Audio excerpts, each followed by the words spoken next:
Good morning students, how are you all doing? Today I am here again with another video on comprehension, which is also called unseen passage. As you all are familiar with this term because you have been doing it since your class 3rd.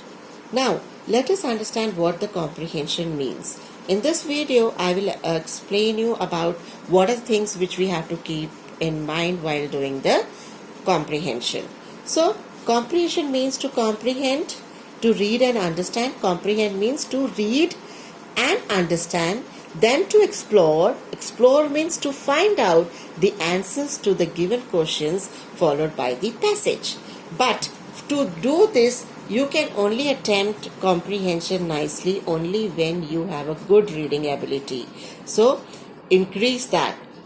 Read more books, read story books, read your books properly, and increase your vocabulary because it will help you to understand the passage properly. So you need to increase your word bank. Now let us see what are the don'ts which we have to keep in mind while doing the comprehension. First thing is, don't attempt the comprehension in the end. It will you will be losing your marks there because it is time consuming. You have to read, you have to understand, you have to find out the questions, and language paper itself is very lengthy paper. You have to write the long answers, short answers, grammar portion is there, writing portion is there. So never do this mistake. Attempt your comprehension in the beginning because you get 15 minutes time before getting your answer sheets, and during this time you can at least take the reading of your passage for the first time before reading the first you have to read the question. That I will explain you in do's. Now second point you have to keep in mind is, don't read the passage first. You will not read the passage. As soon as you get the paper, don't read the passage. You will get confused. You will waste your time there. So what you have to do? Wait, I'll tell you. Don't write the pronouns in the fill-ups. We will never use pronouns as it is in the fill-ups. But what we will do? We will write the nouns on which the pronouns are used there. So what are the do's of the comprehension? Okay, read the title or subheadings first. If your passage has a title, topic, read that, understand that. If it has subheadings, read also the subheadings, because by doing that you will come to know what is the passage about. Your half job is done. You are aware the passage is this, and you will understand what will be there inside the passage. But don't worry if the title is not there or subheadings are not there. Then read the question. The questions will help you to know what the passage is about. It will give you gist or a general idea about the passage. Then go for a first reading of your passage and read it quickly. Underline the keywords and new words, right?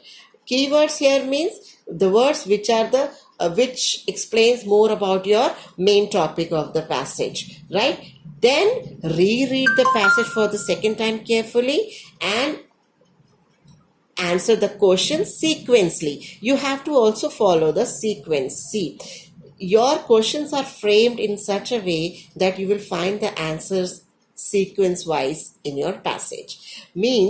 That means that the answer to the first question will not be in the end or middle. It will be always in the first paragraph of the passage. It can be in the beginning of the first paragraph or ending of the paragraph. So never look for first answer in the end or in the middle. So you can go according to the sequence. So all the questions are sequentially framed from the passage. Now you will keep these do's and don'ts while doing your comprehension. And now we will understand this concept more clearly by doing one example, right? So here is one comprehension where you will find what is written at the top. Here, read the passage and It is not written. I'm just reading it for you. Read the passage carefully and answer the questions that follows. See, I have taken a simple passage because I won't be able to explain you a lengthy comprehension here. It will be very time consuming and boring too. So I have taken a small passage. It is, see, what is the title of the passage? Christmas. So your 50% work is done. You know that this passage is on Christmas, and Christmas is a festival. Now you will always understand that there will be details about the Christmas. Who celebrates it? When it is celebrated? What do we do on this day? So this is very much clear. So now let us start so first thing, you read the title, you understood, you got a general idea of the passage. Now you will read the questions. Fill in the blanks. Christmas is celebrated by. See, as I told you, the first question, answer of the first question will be in the first or second line, right? Christmas is the most important festival of Christians. Means Christmas is celebrated by Christians. So answer is Christians. Christmas is celebrated on. It is celebrated all over the world. It falls on 25th December. So it is just celebrated on 25th December every year is the answer. Right? Second, dash decorate their houses beautifully. So here you can see that it is written, next line is, they decorate their houses very beautifully. As I told you in your don'ts, that we don't use pronouns as it is in the fill up. So we have to look, whom are we talking about? We are talking about the people. So in the place of they, you will write the people decorate their houses beautifully, right? Coming to the next fill up, people feast with their dash and dash on this day. So let us see, it is written people feast, they feast with their families and friends. So answer is families and friends. Next, dash brings gifts for the children. So in the next line itself it is written, Santa Claus brings gifts for the children. Right? So these were the direct answer. Yes, one more thing which I forgot is always try to attempt direct answers first. Direct answers is like this, like what we have done now. Fill-ups. Fill-ups are direct, you have it in your passage, right? But there are sometimes indirect questions too. So like here in question F, write the antonyms of.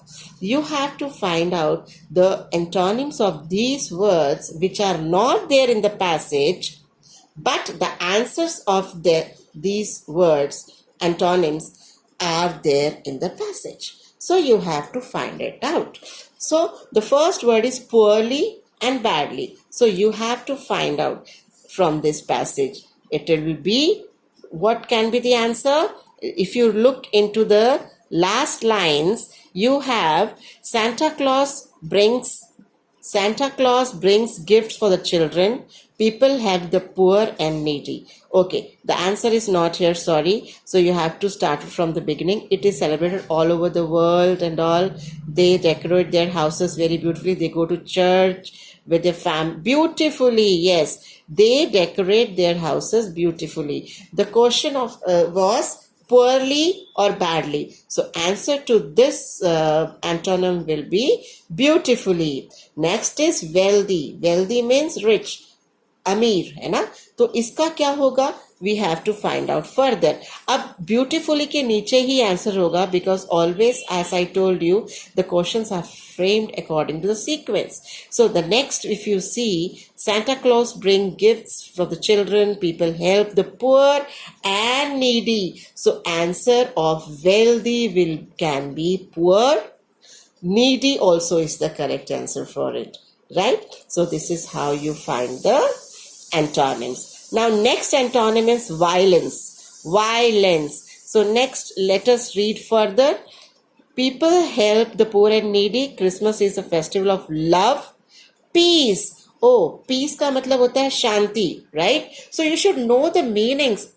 अगर आपको meanings आएंगे then only you will be able to do the antonyms, right? So peace का मतलब होता है शांति, violence का मतलब होता है अहिंसा, जिसका correct answer will be, now violence का opposite is peace, right? Next question is misery और सॉरो.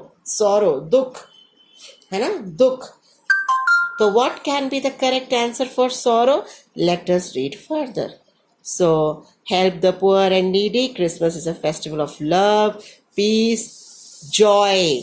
Joy means खुशी, है ना, उत्साह, खुशी. तो misery और sorrow का means होता है दुख and joy means खुशी. The answer of this question will be joy. So here I have explained you the comprehension and how to do the comprehension. So tomorrow I'll be sending you an assignment which you have to do in your grammar notebooks. It will be of comprehension. So try to follow these tips and rules to do the comprehension so that you can score good marks in your exams. Thank you and have a nice day.